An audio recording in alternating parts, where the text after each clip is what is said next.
Hello, everyone, and welcome back to episode 13 of That's DPI. I'm so glad we made it this far. I'm Zach, and that's Tyler over there.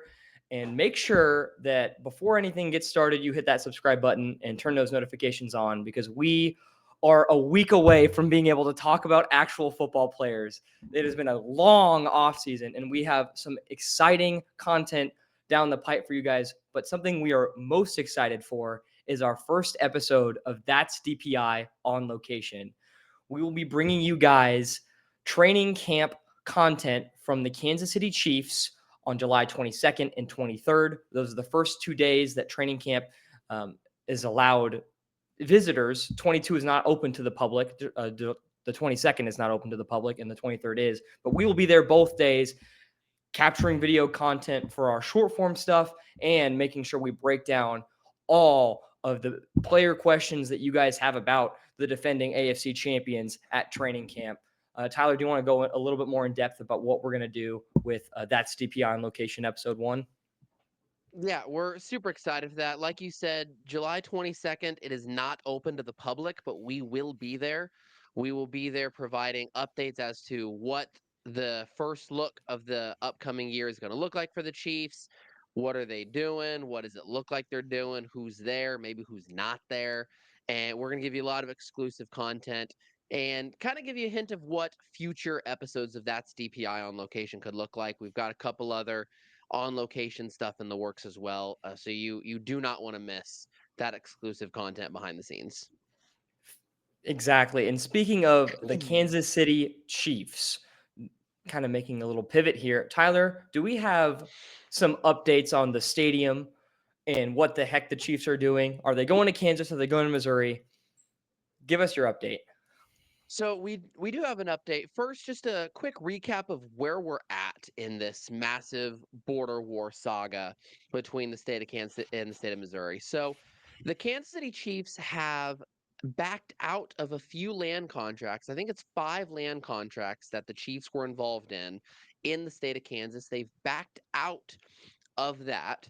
So it shifted to a time where we it seems all right, they're locked in at Missouri. However, the Chiefs have then asked the Kansas state legislature to extend their star bond. And because the Chiefs asked for it, it was not an issue getting that extended. So the Chiefs have extended the star bond for Kansas through the end of this calendar year. So far, Kansas has committed to paying 70% or up to $3 billion for a new stadium in the state of Kansas. Very enticing offer. Missouri Missouri has then kind of gone back and said, "Hey, we want to do this too." That Missouri has already stated that they'll pay 50% or $1.5 billion for a new stadium. That's where we're at. However, this week, 810 Sports out of Kansas City released a video through an interview of Mark Donovan. I want Zach, go ahead and play that clip of Mark Donovan being asked about the stadium real quick. So what's the next thing you need to know before you, is it Jackson County? Is it, what do you need to know? Yeah, so we need to know a lot, but I would say this, we are so far down the line in both sides that now it's the details. Now it's literally getting down to the final points and making sure that everybody's in agreement on what we need to do and that we have all the pieces lined up. Because what our job is to go to the Hunt family and suggest, here are your 2 options. They both make sense. Let's make the decision that's best for our fans and our organization. I know Luke said last one, but let's say you go renovation and you can't get a timeline to get on the ballot in November and you do it in April and it doesn't pass. Then what? Yeah, that'd be a tough situation for everybody involved. Is Mark Donovan saying that they're very close in the sense that they're looking at the fine details? And if you're looking at the fine details, that means that you are looking at multiple options and you're trying to figure out not just who's paying for it and how much they're paying, but you're looking at where's it going to be, what's going to be included, what's parking going to look like, what amenities are going to be there, what are the suites going to look like, how many seats are going to be in there. You're looking at the very fine details, and if you're at that point with multiple options, to me that means the Chiefs are very close. The Kansas Star Bond allows the Chiefs to make a decision up until the end of this calendar year. However, I would not be surprised if the Chiefs make their decision by the end of this summer, before the regular season even begins. Gotcha. And for context, Mark Donovan, he's the president of the Chiefs. I forget his Correct. role. Gotcha. So Correct. he's the president. He is the president of football operations. He says that he's the one kind of in charge of getting these details on paper, and then he will present these options to Clark Hunt, and then Clark Hunt will make the decision as to which option he wants to go with. Gotcha. So what are the implications of these decisions? Choosing Kansas or Missouri, I know that there's a renovation being discussed on the site of Truman Sports Complex, and there's a potential new stadium in Kansas. So, what are the implications of that? Like, could the Chiefs technically host a Super Bowl if they move to Kansas? They absolutely could, because if you build a new stadium, it's going to be indoors. With the exception of the Buffalo Bills, who only the only reason the Buffalo Bills new stadium next year is going to be outdoors is because the NFL told Buffalo, you're never going to host a Super Bowl anyway. There's just not enough infrastructure in the city of Buffalo. So the NFL said, you're build a dome stadium, but you're never going to host a Super Bowl. So they said no. Chiefs, on the other hand, have the infrastructure, such as a massive amount of hotel rooms, a little bit of public transit, a I lot mean, of they're things hosting to the do in World the Cup, area. so Yeah, exactly. They have the infrastructure, so they can host the Super Bowl as long as you're not freezing during that game. So if they move to Kansas, no chance it's not going to be domed. And if the Chiefs build a domed stadium, whether it's Kansas or Missouri, yeah, they're going to host the Super Bowl in the second year of existence. When you look at teams that have built a new stadium, the NFL gives them 1 year to kind of figure their stuff out, get the kinks out, knock the rust off the new stadium, and in the second year, they host a brand new stadium.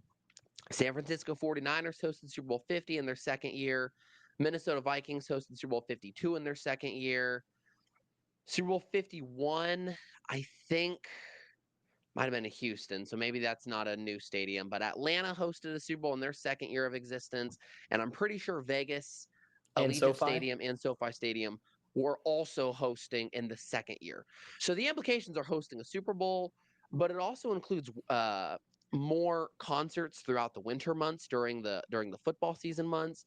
It opens up the door to a Final Four and national championship being hosted in Kansas City, and all of those are just major things. The only thing we know about a new stadium is Clark Hunt told Mark Donovan nothing less than 70, meaning 70,000 seats. So if they build a new stadium, it's going to have at least 70,000 seats, because the fans and the noise is such a big home field advantage for the Chiefs. Right. And that's really all we know. We want to make sure we give as much accurate information and not speculate too Mm-hmm. much. And the Chiefs, not the Chiefs necessarily, but renderings have been presented of Mm-hmm. both a renovation and a new stadium. Mm-hmm. But those are extremely preliminary. And a lot of the details that Mark Donovan and the Chiefs are looking at figuring out right now are likely going to change those drastically. So we do know the Yeah. 70,000 number, but we don't know much else The except that a dome would be the Kansas side stadium. But what about Missouri? Is it a possibility that they build a new stadium at Truman? Absolutely.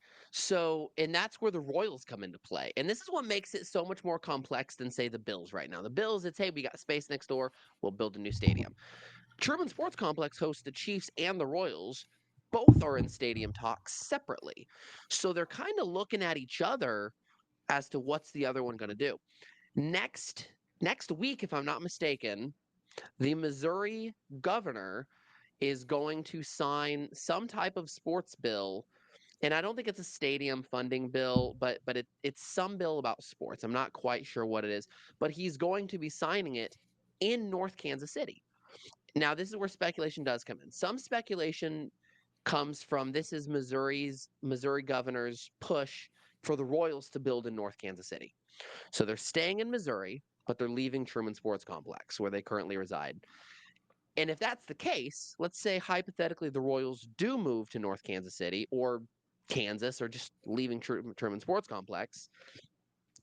Now is the possibility where you can build a brand new Arrowhead where current Kauffman Stadium is. So you don't need to find a new place for the Chiefs to play. The Royals build their new stadium, they move, you tear down Kauffman, build the new Arrowhead, and then they move. Interesting. I mean, there's so many, and that would probably be a dome as well because the Hunt Yes. family has expressed interest in hosting a Super Bowl. Has Mhm. that been public? I believe, Um, or is it it just has. kind of I mean, Clark, speculation among Chiefs fans? yes and no. Clark Hunt never said, "Attention, everybody! I want to host a Super Bowl." He's not like that. But He doesn't roll yeah, like that. but when you look at Clark Hunt's push to host the World Cup, his push to host the NFL draft, Clark Hunt has made it very clear that he wants big events to be happening in Kansas City. The Super Bowl is the next in line. We've got the draft, we've got the World Cup coming next summer. Next is the Super Bowl. Interesting. I love all these updates. I cannot wait to keep you guys updated. I know that our best performing videos are all stadium updates, whether that's about the Bears, the Bills, or the Chiefs.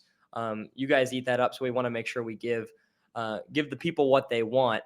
But moving on to kind of our last week that we can cover these things, we're going to spend the next 9 months talking about NFL players, teams, coaches.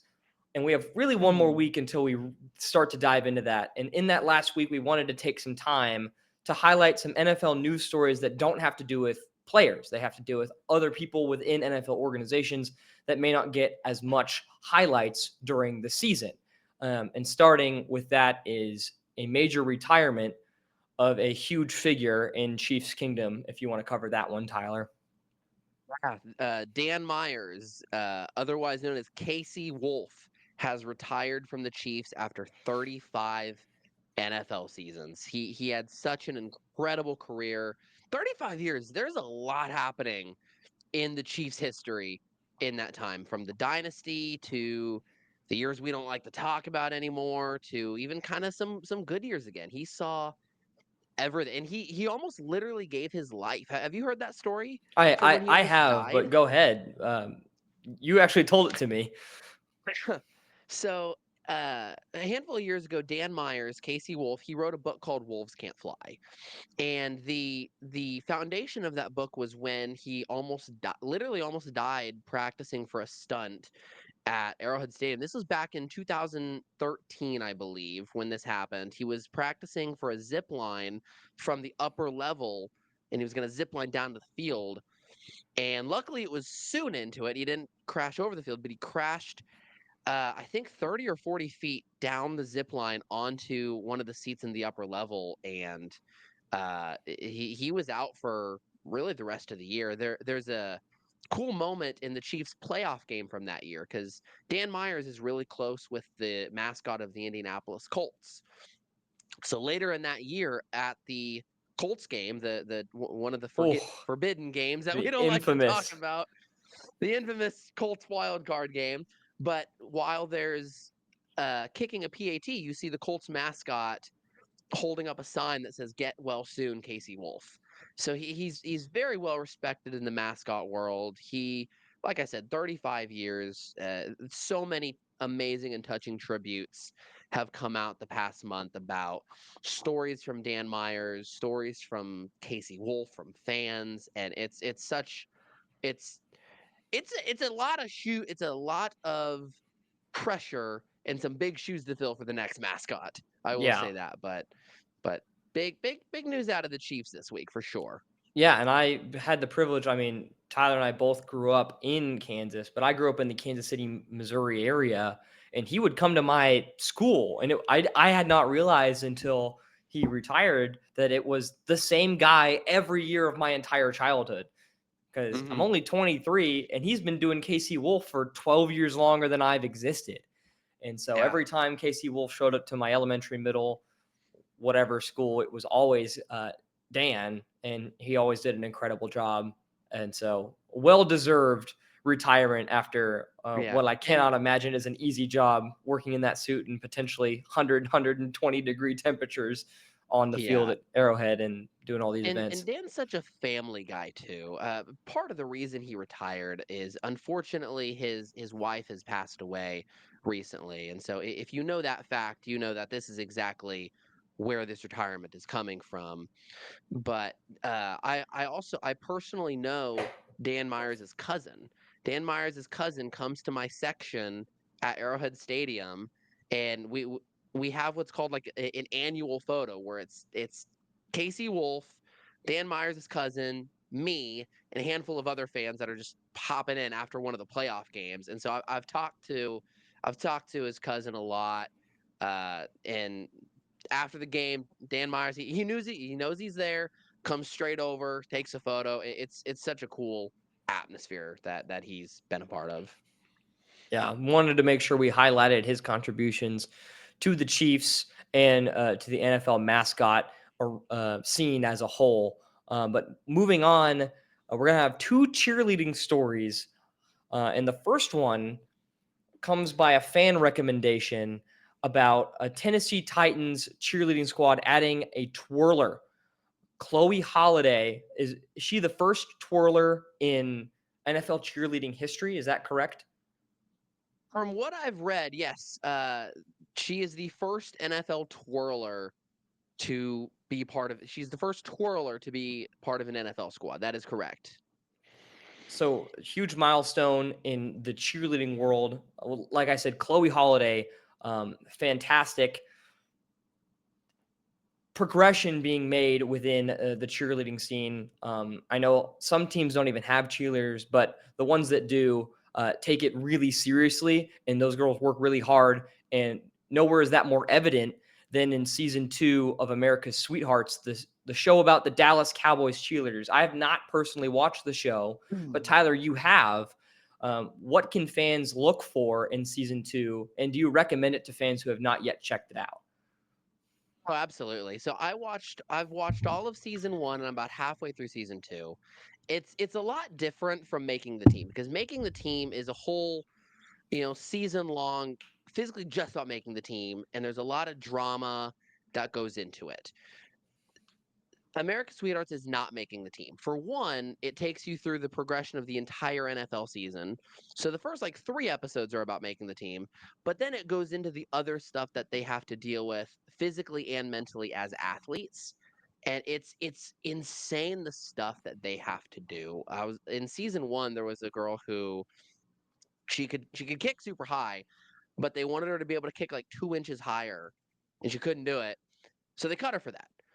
Just I mean, she was already kicking super high, but just the physical demand that they have as athletes and also the mental demand, because a lot of those girls have full-time jobs and they've moved their entire life to Dallas to be a Cowboys cheerleader, not even knowing if they're going to make the squad.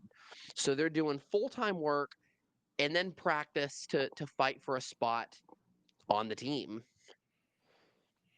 Yeah, it sounds grueling and intense, and maybe you have convinced me. Maybe I'll check it out.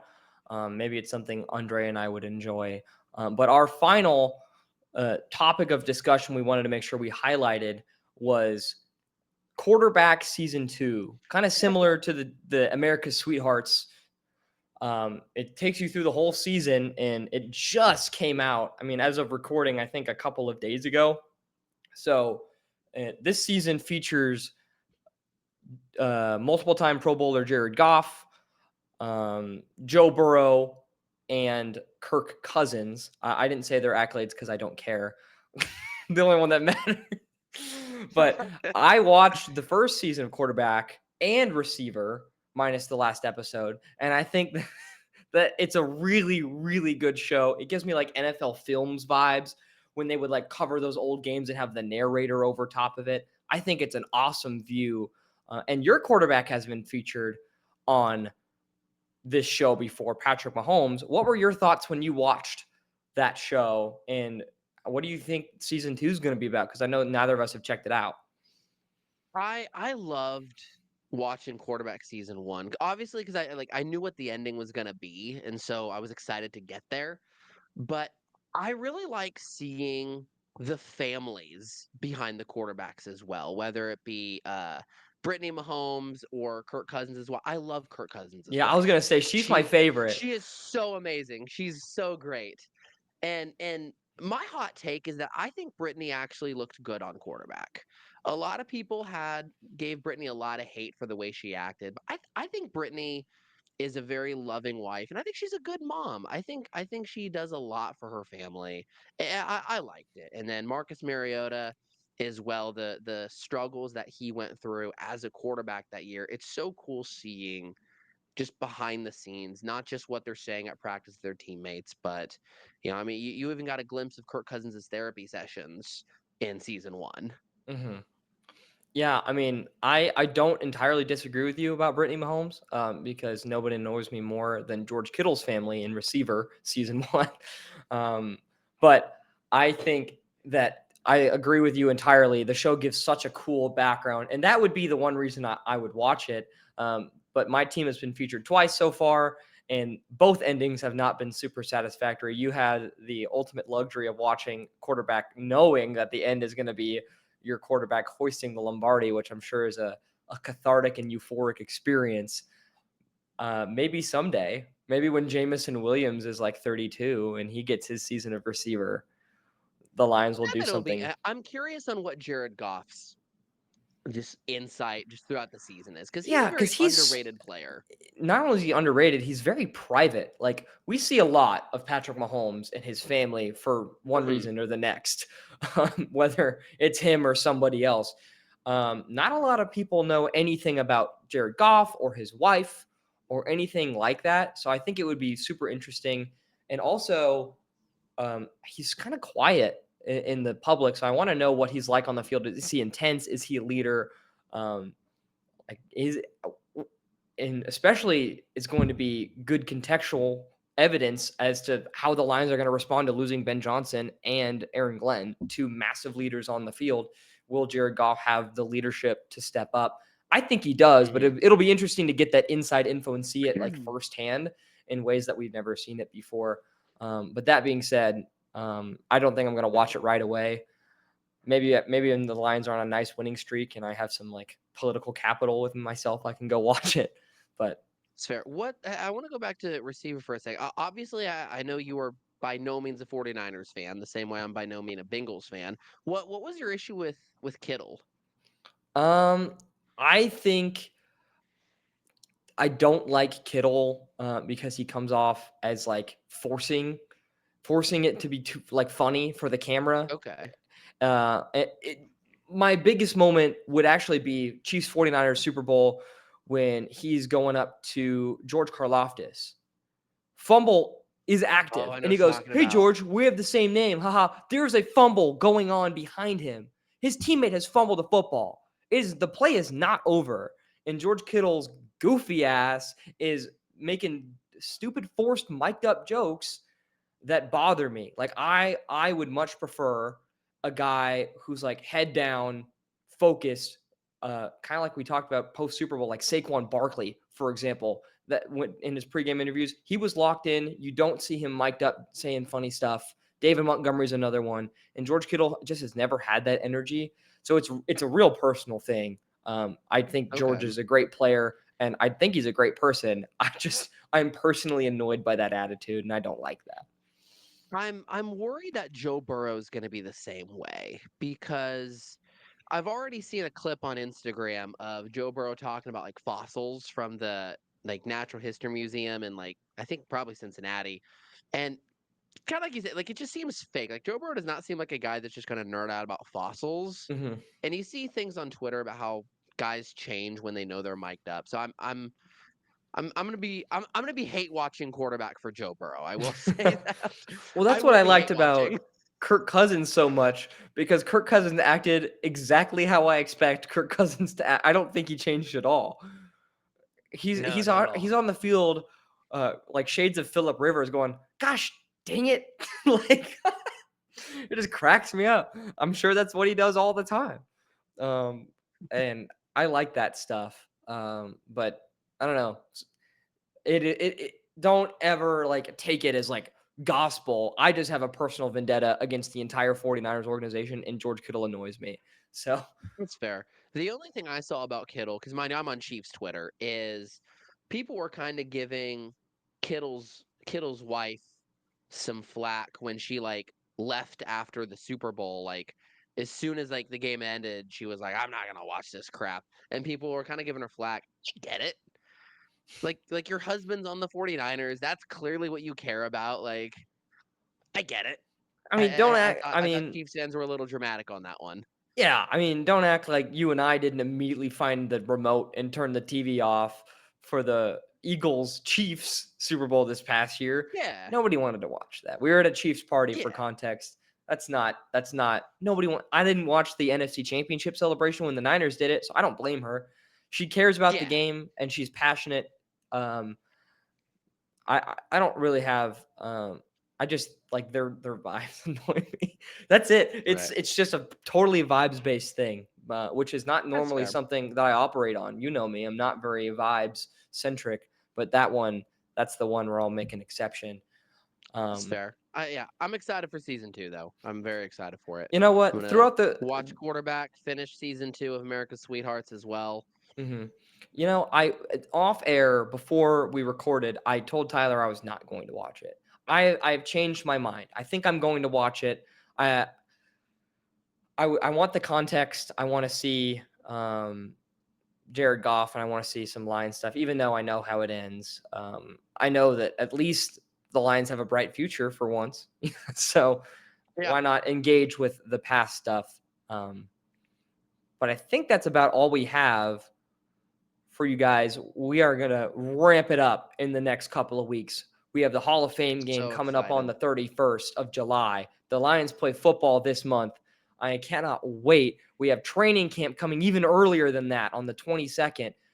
We're also going to be having some short form content on our TikTok where we kind of do a day in the lifestyle, showing all of the shops and what we do and who we interact with and stuff like that. It'll be a little experimental. We've not done that before. So make sure to check us out at That's DPI podcast on TikTok as well to get a bunch of Chiefs training camp content that we're super excited to bring you over the next couple of weeks. But that's it for this video. We'll see you guys in the next one, and we look forward to giving you all that exclusive content here shortly. Appreciate you guys.